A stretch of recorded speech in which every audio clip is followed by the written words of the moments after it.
iyan po ay isang administratiba na kaso.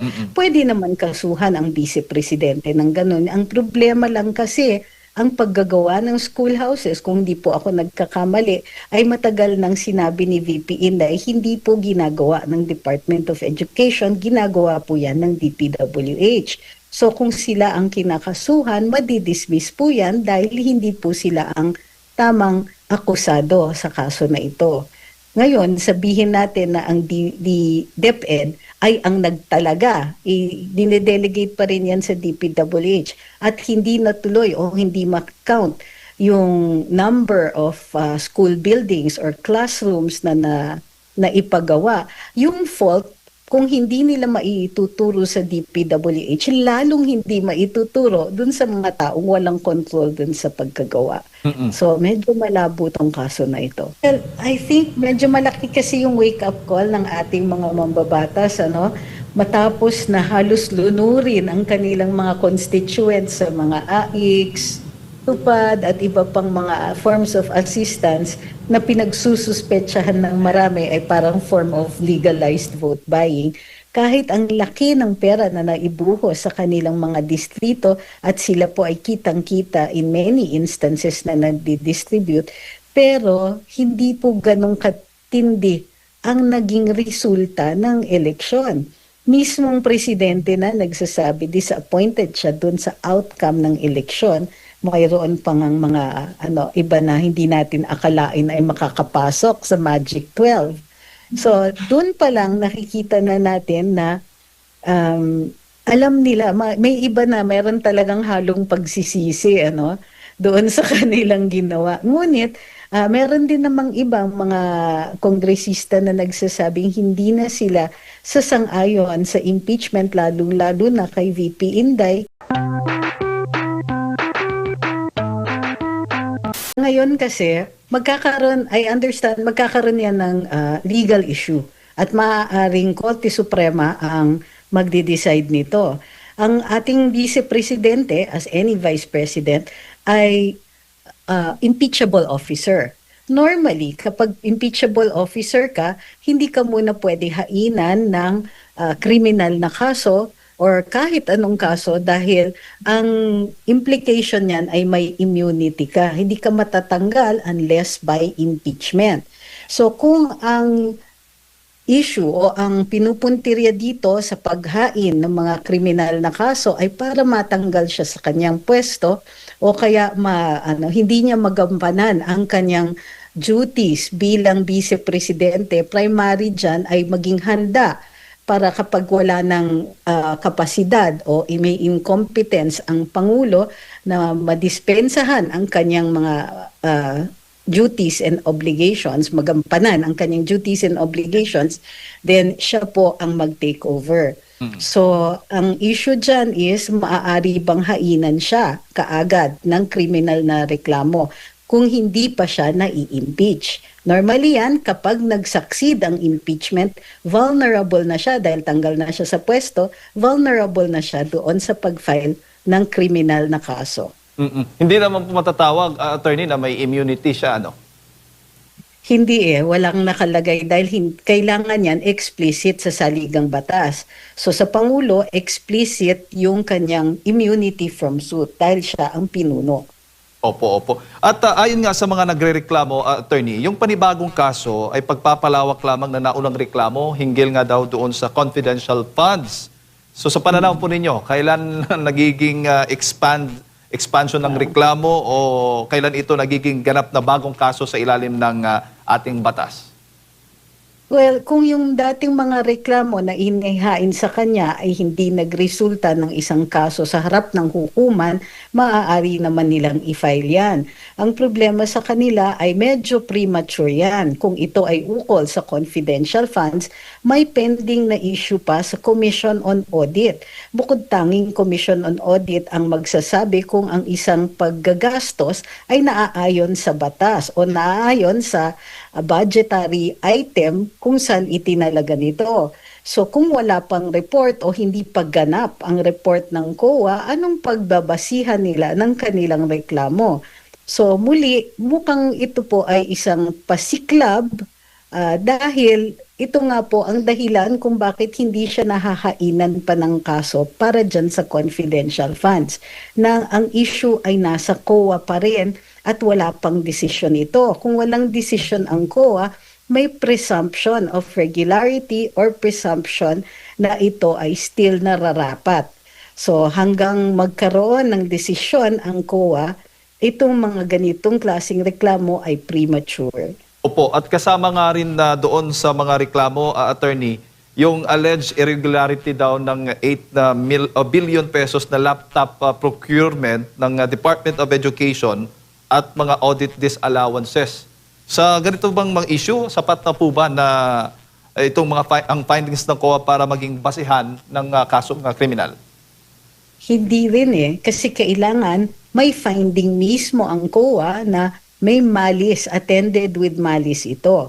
Ang COA nagre-recommend din yan ng pagfa-file ng kaso sa ombudsman kung sa kanilang pagsusuri ay mayroon ngang sinasadya na mali siya sa pag-procure dahil mayroon namang mga instances na tunay na wala namang malis, ibig sabihin, ito lang talaga ang kakayanin, may exigent circumstances. O kaya ang kanilang hindi pagsunod doon sa COA rules ay mayroong excuse o legitimate na concern. Maaari yan idulog sa hukuman kung sakasakali, ngunit ang pagdetermine ng probable cause mahihirapan kasi kailangan may clear showing na may malis ito para mag-count siya as a criminal case. So minsan talaga ang COA, mayroon silang ganon at malalabas dun sa decision ay isoli ang pera. So kapag ganon, soli ang pera, wala ang finding ng malis, hindi siya mag-proceed to a criminal case. Opo. At yung may allegation din na itong 192, 172 silid-aralan lamang ang naipatayo mula sa target na mahigit 6,000. Sa batas ba, maaari bang tawagin itong criminal liability o kailan po nagiging criminal liability po ito kapag ang isang failure of implementation, itong failure of implementation o alleged gross negligence ng isang opisyal? Hindi maaari kasi ang gross negligence, iyan po ay isang administratiba na kaso. Pwede naman kasuhan ang vice presidente ng ganun. Ang problema lang kasi ang paggagawa ng schoolhouses, kung hindi po ako nagkakamali, ay matagal nang sinabi ni VP Inday, hindi po ginagawa ng Department of Education, ginagawa po yan ng DPWH. So kung sila ang kinakasuhan, madidismiss po yan dahil hindi po sila ang tamang akusado sa kaso na ito. Ngayon, sabihin natin na ang DepEd ay ang nagtalaga.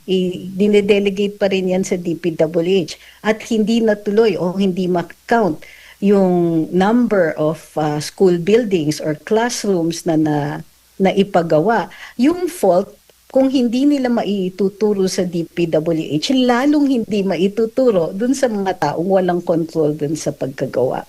So medyo malabo tong kaso na ito. Nako, bagsak pala yung mga issues na mga reklamo na nabanggit ko kanina, attorney, ito ngang inireklamo nila. At meron pa, marami-rami po itong mga reklamo kanilang isinampalaban nga sa Vice Presidente. Binanggit din sa reklamo ang umano'y pagtanggap ng pera mula sa mga individual na iniuugnay sa illegal na droga.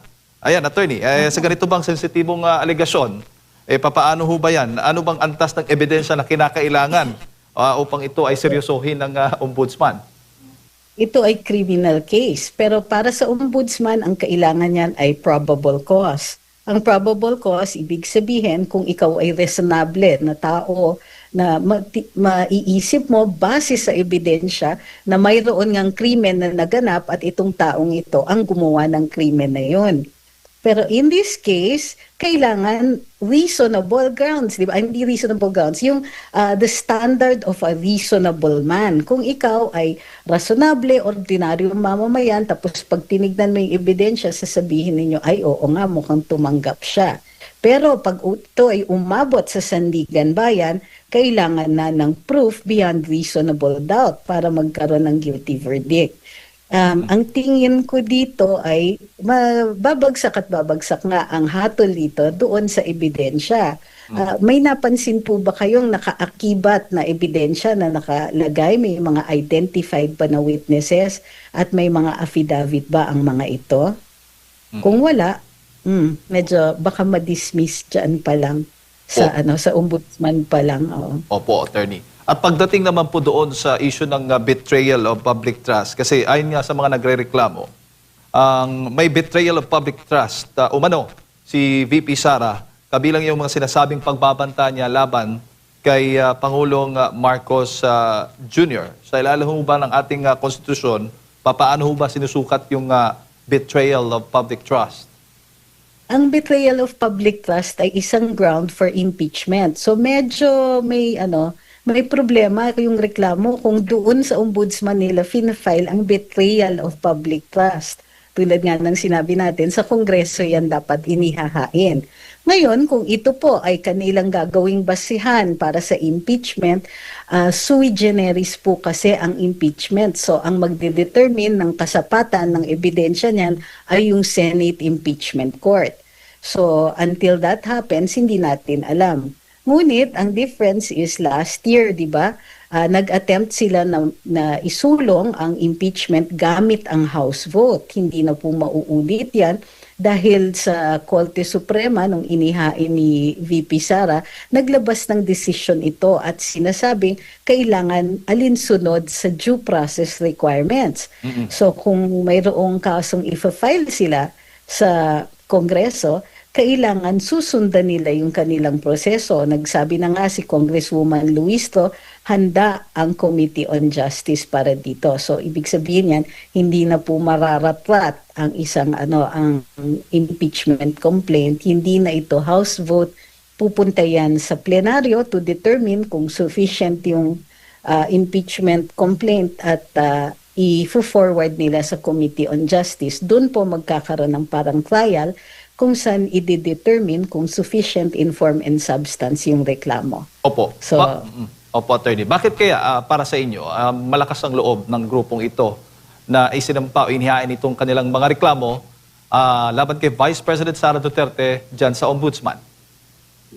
Hindi ko masasabi na lakas ng loob ito. More like parang desperation. Pasensya na dun sa paggamit ng salita. Ngunit, ang nakikita kasi natin, itong 2006 ang huli nilang pagkakataon na tanggalin ang ating vice-presidente pag masyado nang malapit sa 2028 at napakalakas pa rin kandidato ni VP Inday, medyo magdududa na kung tutulong ang ilang mga politiko natin. Magiging kiss of death para sa kanilang mga karir. Ngunit dito, ang masasabi natin, wala namang kasing mawawala sa kanila. Manalo o matalo sa kaso, makakagamit sila ng plataforma ngayon para sa kanilang retorika na alam natin ay tungo dun sa eleksyon sa 2028. So basically, kung hindi man sila manalo, may pagkakataon silang magsalita at magkakaroon sila ng maraming mga interview sa media. Tiba-tiba sila ngayon sa publicity. Opo, opo. Bago ko lang ipasa kay Partner Admar, ang reklamo bang ito sa tingin po ninyo, attorney, ay mas nakabatay ba sa legal accountability o may mga elemento po ng political pressure? Paano po dapat timbang ito ng Office of the Ombudsman? Alam nyo, what it all comes down to is evidence. Kung kulang ang ebidensya o wala pa nga silang ebidensya ng desisyon ng COA, posibleng sinasayang nila o nag-aaksaya sila ng oras, maituturing ito na pag-aaksaya ng oras ng ombudsman. Kasi natural, kailangan pagtuunan ng pansin, mag-dedicate ng man-hours dito sa kanilang mga investigador. Ngayon, kung ang reklamo ay wala ngang ebidensya at ang kanilang hiling sa ombudsman ay maghanap ng ebidensya, isa pa po yan. So, mas matagal ang mailalaan na oras ng ombudsman maghanap lang ng ebidensya. Pero ang totoo is, ang pinakamalakas na ebidensya dyan ay ang hatol ng COA doon sa paggagastos. At kung may findings dito ng malice o intent to commit a crime. So, absent ng mga yon, kung wala ang mga yan, then kahit anong number of hours ang i-devote ninyo dito sa pag-iimbestiga o dun sa finding ng probable cause, baka ma-frustrate lang talaga sila. Ang sinasayang nila ay oras ng ombudsman. Attorney, magandang umaga, si Admar po ito. Ma'am, balik na lang tayo dahil may, di ko lang alam kung kalintulad ba or maaari nyo po bang ma-differentiate yung nangyari po kay Vice President, dating Vice President Jed Binay na 2016, kahit siya po ay Vice Presidente, ay nasampahan din siya ng kaso. Umusad yung kaso niya sa Sandigan na bayan, pero kalaunan ay pinawalang sala naman po. May kaibahan ba ito? Bakit sa kanya umusad at bakit or ano yung muna yung kaibahan dito po sa dalawang pagsasampa ng kaso ng sa Vice Presidente dyan po sa Ombudsman, Attorney? Well, dun sa, kung hindi ako nagkakamali, si Vice President, mayroong kaso sa ombudsman pero hindi nakagawa or hindi ginawa ng findings until after na siya vice president. Pero i-correct nyo ako kung mali ha. Yun ang nakikita ko lang na defense kasi maaaring imbestigahan kahit impeachable officer.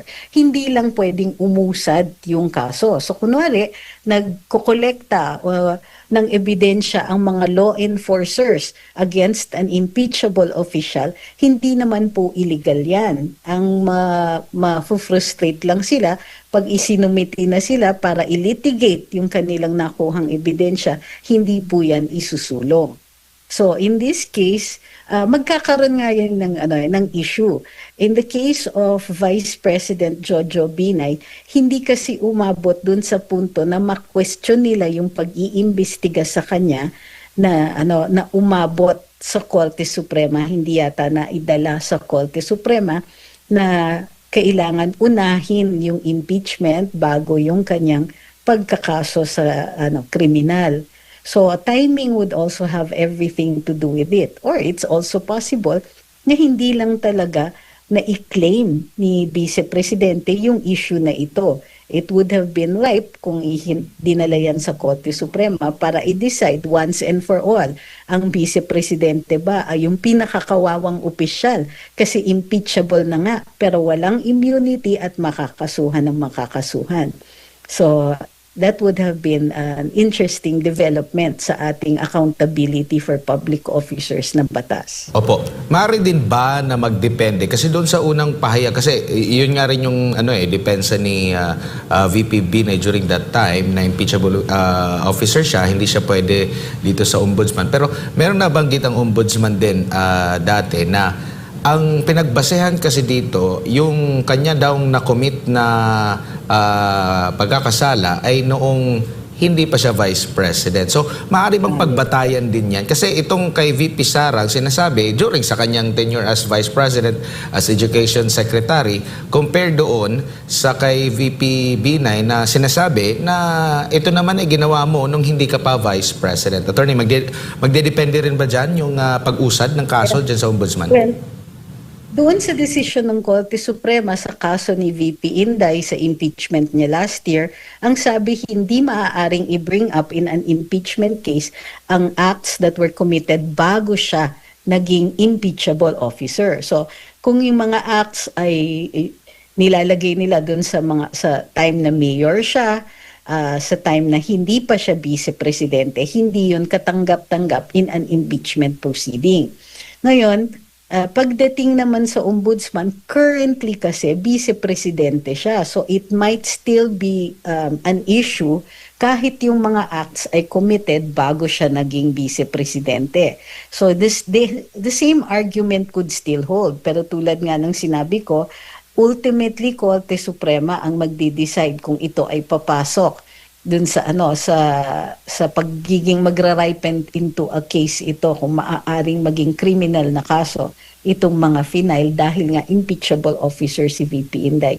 Hindi pa po rin naliliwanag nga ng Korte Suprema yung issues na yan. Sa tingin niyo po, ma'am, kapag may pag-usad dito sa isinampang kaso, ito ay pangalawang set na ng kaso po, no, kay VP Sara Duterte, if ever po na gumalaw ang ombudsman dito at simulan po yung investigasyon at pinanindigan po natin na hindi pwede dahil nga impeachable officer siya, may paglabag na po ba dyan ang ombudsman? At pwede rin bang hindi na tumugon ang side ni VP Sara dito sa ombudsman kung merong paggalaw na dyan, diretso na sila sa Supreme Court? Hindi. Kailangan mag-acquire muna na may act doon sa Office of the Ombudsman na magsasaad na sila ay taking cognizance of the case. Nang sa gayon, may basihan na si VP Inday na umakyat sa Korte Suprema. Kung wala pa kasing acts ang ombudsman, wala pa tayong grounds, wala pang dahilan para sabihin na nilabag yung kanyang karapatan. So until that time, hindi pa siya makakaakyat para i-preempt ito. At any rate, yun nga, kailangan rin ma-determine ano ba ang kinakaso sa kanya, administrative ba o kriminal. So mas maliwanag kung maumpisahan na nga ang preliminary investigation sa kanya and then maaari na siyang dulog sa Korte Suprema. So pag nag-umpisa na mag-imbestiga ang ombudsman, yun na yung act na yun na pwede nang questionin sa Korte Suprema, Attorney? Yes, pwede na doon. Opo. Lipat tayo dito sa usapin naman po ng impeachment. Nabanggit nyo kanina na once na napunta na yan sa Committee on Justice, kung ano man yung pipiliin nila, hindi na pwede na maghain pa ng panibago. No? Kumbaga yun na yung uusad, ma'am. Pero sino po yung pipili? Kasi halimbawa, ngayon, itong si Attorney De Jesus naghain na ng impeachment complaint at sinasabi ngayong araw din naman maghahain daw yung makakaliwang grupo ng impeachment din laban kay Pangulong Bongbong Marcos. Sino po yung pipili doon na alin doon ang uusad? I-consolidate ba ito or separate ito? O paano ba yung tama po as per sinasabi po ng Korte Suprema, Attorney? Kung against the same official, in this case, dalawang impeachment complaint against the President, depende yan. Ang sabi ng Korte Suprema, no more than one process. In other words, no more than one impeachment process ang maaari in 1 year.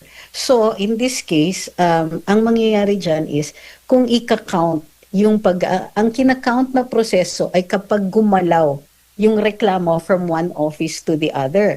So normally yan, di ba, umabot sa SecGen goes to the Speaker goes to plenary. Maaaring mamili kung saan dyan nag-umpisa ang proseso. So normally yan, dun pa lang sa pag-transfer. Ngayon, base dun sa kaso ni VP Inday, hindi kasi naging maliwanag doon yung pag-refine nung desisyon dun sa kung kailan talaga nag-uumpisa ang impeachment process. So malamang yan is from the plenary to the Committee on Justice kasi yun yung lumang kaso. So pag tinransfer na from the plenary to the Committee on Justice, hindi na siya mako-consolidate. Doon dapat sa plenaryo ang consolidation. So in this case, kung hindi makahabol sa plenaryo yung panibagong reklamo, wala na. Better luck against next time. Opo. So nag-uumpisa ang process once na nakapag-desisyon ang plenaryo po na i-endorse sa komite? Hindi yung galing mismo sa SecGen to Speaker or galing sa Speaker papunta doon sa plenaryo? Dapat. Pero kasi dun sa kaso ni VP Inday, di ba naipon lahat doon sa tapos nailipat siya doon sa plenaryo. Nauna nga yung... Pero at that time, may pumasok pa na 4th impeachment complaint. Technically, hindi na dapat nakapasok yung 4th impeachment complaint kung susundan natin yung lumang desisyon. So, ang tingin ko dyan, it is from plenary to the Committee on Justice. So, kasi nga, yung lumang kaso, yun yung sinasabi. Nung nag-move siya from plenary to Committee on Justice, nag-umpisa na po yung proseso. Kasi, yun na, may impeachment na nangyayari in the House. So, or impeachment process na yung nangyayari in the House. So, sa ngayon, hindi pa naman nagta-transfer from plenary to the Committee on Justice, pwede pa at maaaring i-consolidate yan in the plenary. Opo, kasi meron din akong narinig na parang hindi na ata i-consolidate. Kumbaga, ang tanong ko nga doon sa kongresista na yun, kung di ako nagkakamali, partner Jade, yung last time natin nakapanimis ang kongresista, parang pipili sila kung saan doon. Wala na daw atang consolidation. Pero ano po ba yung sa tingin nyo po, ma'am? Dapat po bang mag-consolidate or pipili sila? Kasi kung pipili sila, alam nyo na, may magduda ang ating mga kababayan na alin dito yung hindi uusad, ito yung pipiliin ko na umusad sa para madaling mabasura, attorney. Well, pwede kasi yun Pwede silang mag-determine dun pa lang sa plenaryo na hindi na iaakyat sa Committee on Justice. So may discretion talaga ang plenaryo dyan. So alam nyo na kung anong i-expect pagdating sa ganyan. Although hindi ko nakikita kasi na magkakaroon ng damage dyan. Kasi nga either way, an impeachment complaint has been filed at uusad yan. Pupunta yan sa Committee on Justice. Pero from the Committee on Justice, dyan po natin makikita kung sapat talaga ang obligasyon na nasa reklamo.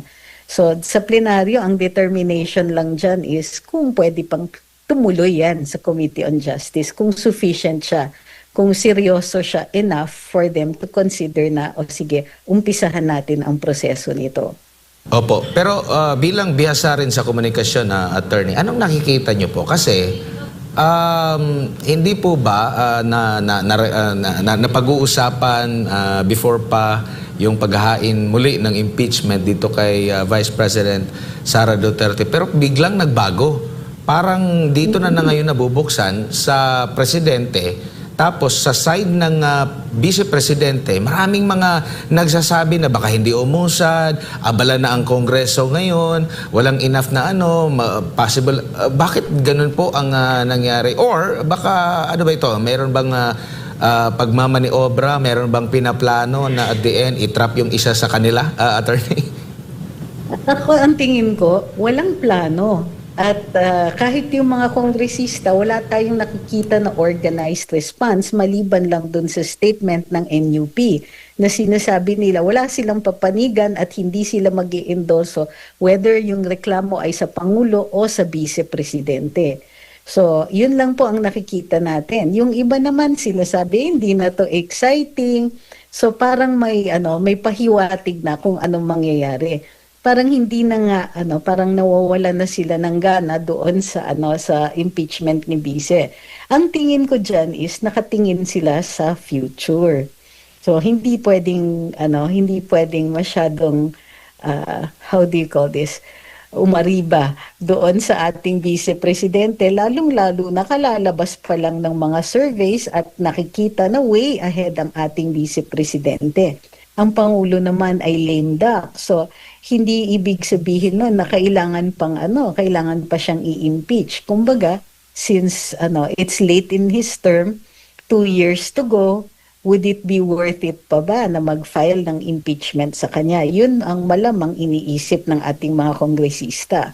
Kung kaya't ang tingin ko dyan ay parehong hindi yan uusad. Posibleng magkaroon ng isang damakmak na hearings sa Committee on Justice to determine form and substance, pero yan po ay magagamit bilang plataforma para sa publicity for 2028. Yun ang nakikita kong value sa paghain ng ganitong klaseng reklamo. At a time na wala na tayong naririnig ng mga kongresista na, in fact, wala tayong naririnig na nagsasabing dapat i-impeach si either President or Vice President. Wala pong ganun na lumalabas sa Kongreso ngayon, sa House ngayon, unlike last year na maaga pa lang, hindi pa man nangyayari may mga speeches na, may mga pahiwatig tayo dun sa pag-usad ng reklamo. Opo, maliban po sa mga survey recently na umaari ba pa rin ang pangalawang Pangulo, kumbaga consistent yun, noong 2025 elections tsaka yung campaign, maaari bang may epekto din Kaya nandun na yung pagdadalawang isip din ng mga kongresista na hindi sila ganun ka-vocal. Kasi nakita natin during that time, grabe yung kanilang pagpapaliwanag sa kanilang mga constituents. Dahil kinwestiyon kung bakit sila pumirma. At ipinaliwanag, marami mga videos yun eh, at ipinaliwanag nila na kaya sila pumirma ay para merong programa para maaprubahan ang programa. So sa tingin nyo po, may malaking impact din yun na nakita nila sa ground na meron pang binu, di ba? Na dinipensahan pa ni Senador Bato de la Rosa kasi yung kanyang sinasabing kabilang din sa mga nagpirma ng impeachment, attorney. Well, I think medyo malaki kasi yung wake-up call ng ating mga mambabatas, ano? Matapos na halos lunurin ang kanilang mga constituents sa mga AICs, tupad at iba pang mga forms of assistance na pinagsususpetsahan ng marami ay parang form of legalized vote buying. Kahit ang laki ng pera na naibuho sa kanilang mga distrito at sila po ay kitang-kita in many instances na nadidistribute, pero hindi po ganong katindi ang naging resulta ng eleksyon. Mismong presidente na nagsasabi, disappointed siya dun sa outcome ng eleksyon. Mayroon pang ang mga iba na hindi natin akalain ay makakapasok sa Magic 12. So dun pa lang nakikita na natin na alam nila, may iba na meron talagang halong pagsisisi doon sa kanilang ginawa. Ngunit meron din namang ibang mga kongresista na nagsasabing hindi na sila sasang-ayon sa impeachment, lalo na kay VP Inday kasi medyo natuto na sila from the last time. Ang sabi kasi sa kanila, di ba, kung hindi pipirma, may ibang talaga na sinabihan na pag hindi pumirma, walang pera ang kanilang mga distrito. At this point, hindi na po nagmamatter doon sa ilang mga kongresista. Either may pera na sila o alam na nila na mas matindi ang kanilang pag-e-explain kung sakasakaling pumirma uli sila doon sa impeachment. So malaki pong issue yan. Malaki pong, malaki ang latay sa kanila in the last elections. Attorney, itong ganitong klase ng treatment ngayon dyan sa Kongreso, sintomas ba ito na at nagpapatunay ba ito or senyales ba ito na yung kasalukuyang administrasyon mahina na at dahil na rin sa kaliwat ka ng issue ngayon na hindi pa ma-resolba, nandun na rin siguro yung takot nila na baka mabalikan talaga sila at alam nila na malakas ang pangalawang Pangulo. Kaya ganito yung treatment nila sa impeachment, posibleng impeachment kay VP Sara. Actually, hindi ko masasabing mahina na ang administrasyon ngayon kasi dati pa silang mahina. Isipin ninyo, kung mayroong political will yan, iba yung magiging strategiya nila. Ang strategiya nila is to go after the Dutertes kasi sila yung malakas for 2028. So isipin niyo na in the past how many years, yun lang po ang ginagawa nila. Hindi nagbubuhos ng energy at saka pondo doon sa pagpapaigi ng buhay ng ordinaryong mamamayan. Wala tayong nakitang tunay o seryosong push sa pagpapababa ng presyo ng pagkain, sa pagpapaayos ng ating standard of living. Doon pa lang po may problema na kaagad. So nakikita natin na mahina sila kasi ang tingin nila, ang pinakamalaking problema nila ay yung kalaban nila for 2028.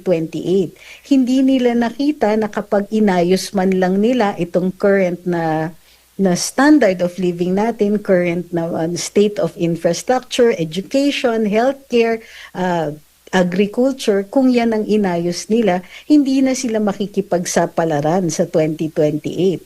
Dahil mahina nga sila pati sa paggagawa ng strategiya at sa control sa sarili nilang tao. Yung kahinaan ng control, yan po yung naging nagresulta sa maraming corruption issues ng administrasyon ngayon.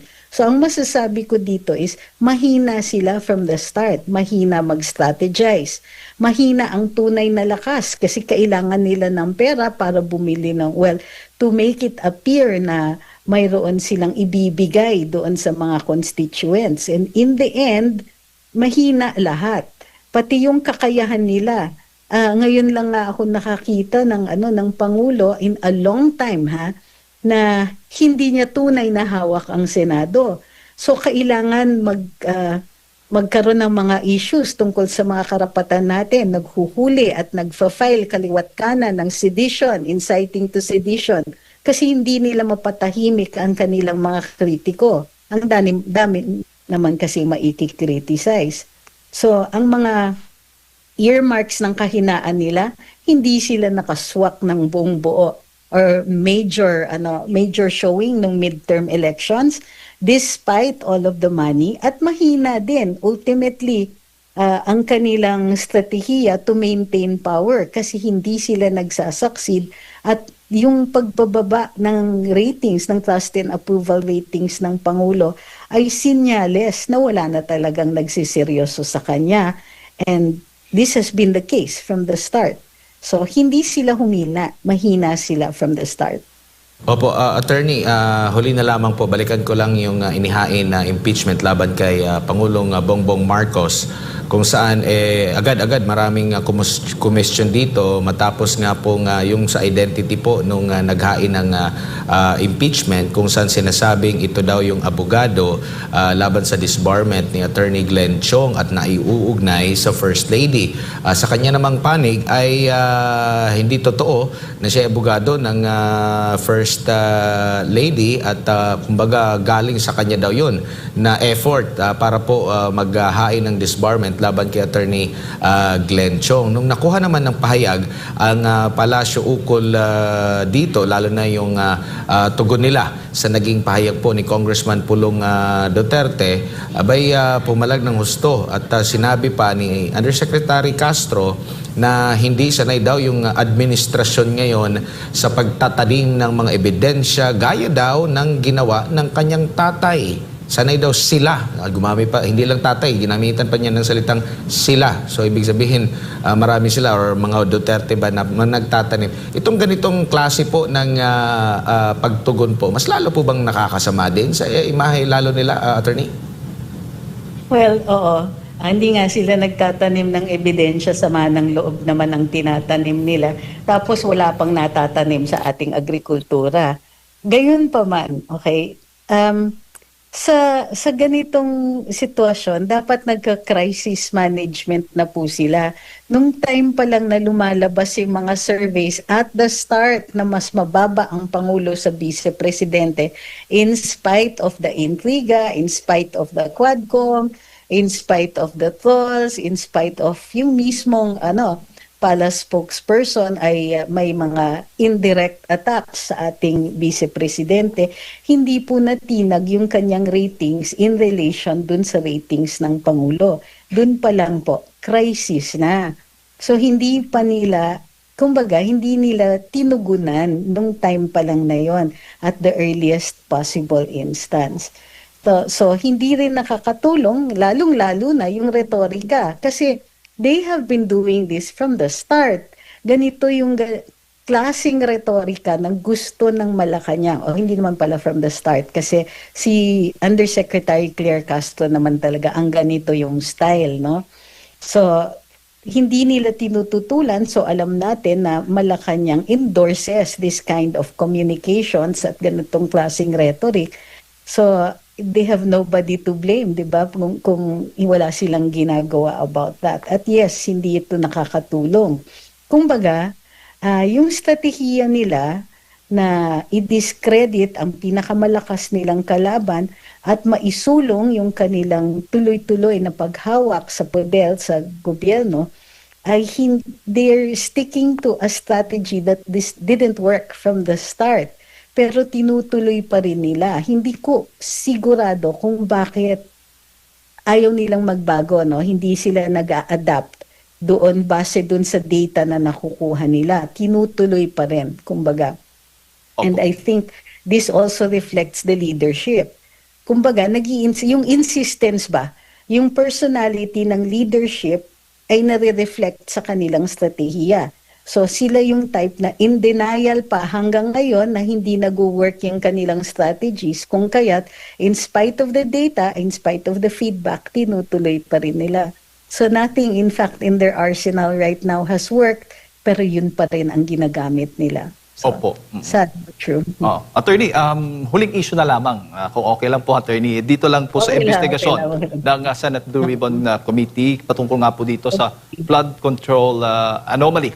Ano naman po ang tingin po ninyo dito sa ang dating ho ba sa inyo, mas lumilinaw ba o mas lumalabo? Ano bang direksyon nakikita po ninyo? Dalawa yung nakikita ko niyan impatient na ang mga tao sa sa ginagawang mga inquiries, hindi nakikita talaga yung big fish. Kumbaga, hindi na satisfied ang mga nanonood sa progress ng inquiry, lalong-lalo na dito sa Senate Blue Ribbon.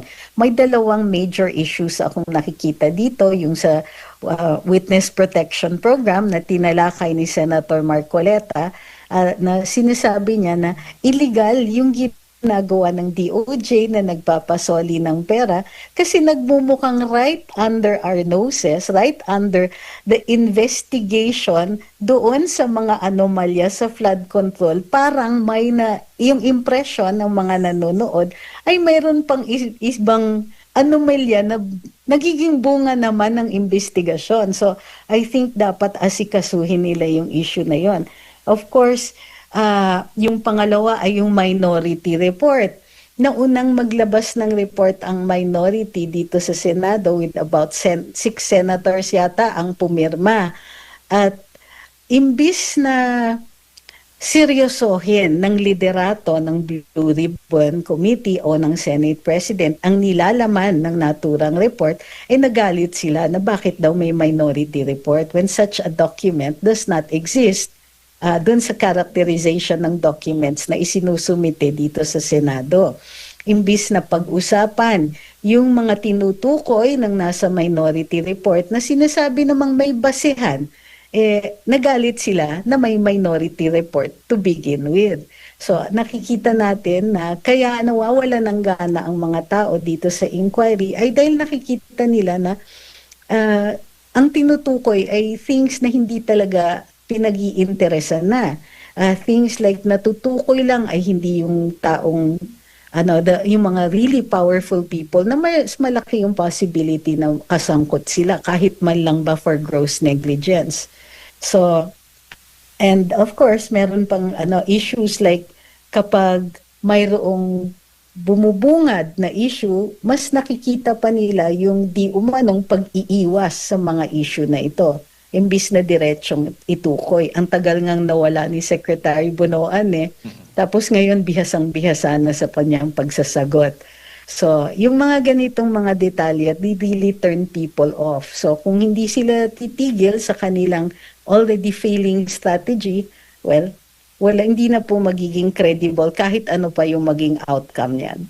So, kasi batay doon sa minority report, Attorney, binanggit po doon ng pangalan ni Speaker, dating Speaker Martin Romualdez at Zaldico at iba pang mga personality. So, para maging credible, tulad ng nabanggit mo, dapat itong mga individual na ito ang ipatawag ng Senate Blue Ribbon Committee kaugnay nga dito sa flood control anomaly. Correct. At least man lang itukoy nila yung issue o yung ebidensya na sinasite ng minority report. Hindi naman natin sinasabi na kailangan sundan nila yung findings ng minority. Pero talakayin nila, imbis na ina-attack nila na mayroong report ay tinawag na ngang basura. Malay ba ng mga taong nanonood kung ang nilalaman yun, hindi naman nila tinutukoy. So, yung pagkaganyan, sinisiraan mo, hindi pa napapublicize ng maigi or hindi man lang nila tinatalakay, hindi man lang nila tinetable, alam natin na hindi masasatisfy ang mga nanonood sa kanila. Pero dito sa minority report, nakikita po ninyo, ito ang mas may direksyon, mas malinaw po, kumpara po sa isinasagawang Senate Blue Ribbon na committee sa ngayon, sa pangunguna po ni Senator Ping Lacson? Ang tingin ko sa minority report ay meron siyang lakas ng loob na magtanong ng mahihirap na tanong. Katulad ng bakit hindi iniiwasan yung issue ni Martin Romualdez. So, kasi sa totoo lang, kung wala naman talagang kasalanan, kahit yung mga tao niya will be brave. Sige, tignan natin, ano ba, saan ba siya dito pumirma? Saan ba, ano yung mga documents dito? Ano ang relasyon nila ni Mr. Zaldico? Yung mga meetings, kung saan napupunti rin na nag-uusap sila. Saan nanggagaling yung pera na ginagastos? Yung mga kung i-audit ba nila ang Kongreso o saan pumupunta ang mga pera-pera na ito, makakapasa ba ang mga yan? So, the tough questions aren't being answered and the tough issues are ignored. So, dun pa lang, nagkakaproblema, which is why, tingin ko, discuss nila yung laman ng minority report. I-adapt nila, kahit i-publish nila, nakasabay ng majority findings, okay lang yon. Pero yung iiwasan nila at tatawagin nilang basura is a bad move kasi it looks suspicious. Isa pa yung Cabral files na hawak po ni Congressman Leandro Leviste, attorney. Ito ho ba sa tingin po ninyo ay malaking tulong din para mas magkaroon ng kalinawan o kaliwanagan ang taong bayan hinggil nga po sa isyung ito? Alam niyo, habang tumatagal at habang ina-attack yan na hindi pa buong-buo nilalabas, mas lalo siyang nagiging credible sa isip ng mga mamamayan. Kasi kung hindi naman ito, kung ordinaryo lang ito, these are merely lists, ha? Listahan ito ng mga, well, of course, yung mga insertions, pag binasa mo, makikita mo kung ano yung mga most likely na naging insertions dyan, yung mga reconsideration ng NEP na tinatawag dyan, makikita ninyo mas magiging maliwanag yung mga transaksyon dito ukol sa mga infrastructure projects na sinasabi nating graft within. So the longer ini-extend yung drama, the less credible yung mga taong gustong magtago at lalong nagiging credible yung mga listahan, yung Cabral documents. Kung sa akin, magaling si Congressman Leviste, hindi niya nilabas yan lahat. So dahil striptease at tuloy-tuloy yung mga kritiko na mayroong something, may possibility na mayroon silang tinatago, ay sila po ang nag-lend ng credibility dito sa Cabral files. Sa halip nga na imbestigahan dyan sa Kamara itong flood control anomaly, attorney, may mga balitang mas uunahin pa ate itong si Congressman Leandro Leviste sa kanyang mga kumpanya sa solar power. Ano naman po ang tingin po ninyo na doon po parang lilihis ang issue? Inuna nga nila yung suspension ni Kiko Barsaga, di ba? Dalawa silang inuuna nila dyan. But confident kasi naman sina Kong Leviste, so hindi talaga worried rin yung mga tao. Pero glaring na they don't like critics. Yung mga hindi sumusunod dun sa communications o dun sa mga sinasabi ng mayorya dyan sa Kongreso, kapag ikaw ay lumihis, well, nagkakaroon ng penalty. So nakita naman natin, however, yung ginawa kay Congressman Teves, di ba? Ang maganda dito is hindi nila nagagawa yung ganong klaseng moves na ginamit nila kay Kong Teves dito kay Kong Kiko at saka kay Congressman Leviste. Mas nag-iingat sila kasi too close to 2028 plus itong dalawang Gen Zers natin na kongresista, tapos i-count nyo pa si Congressman Eli San Fernando, maganda yung showing nila.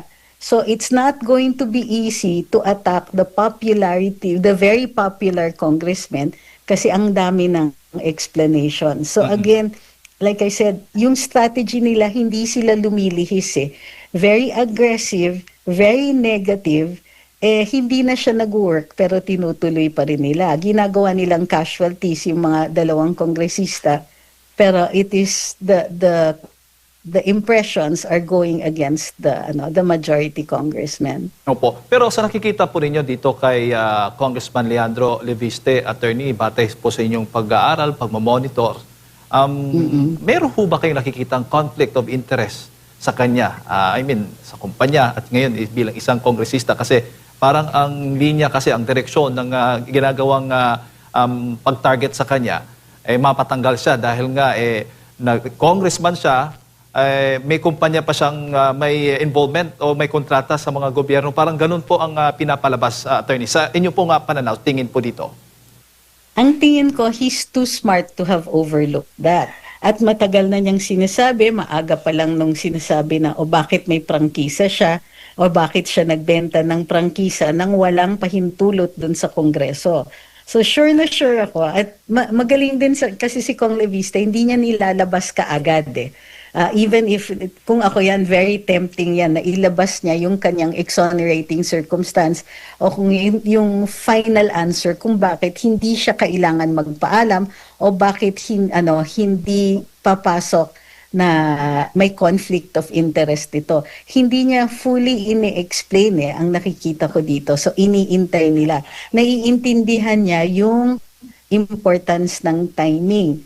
So para sa akin, considering na ang laki ng hawak niya, billion peso company, very complicated yung corporate maneuvers dito, pero 'di ba, at such a young age na handle niya yan. Questions about the appropriateness of the disposal ay sisiw na yan para sa kanyang sagutin. Opo. Attorney, huli na lang, kung ang depensa ng Malacanang, ng palasyo mismo ng Pangulong Bongbong Marcos Jr. ay yung pag-atake or pagbanat doon sa mga kritiko nila, sa tingin mo, magiging epektibo pa yan?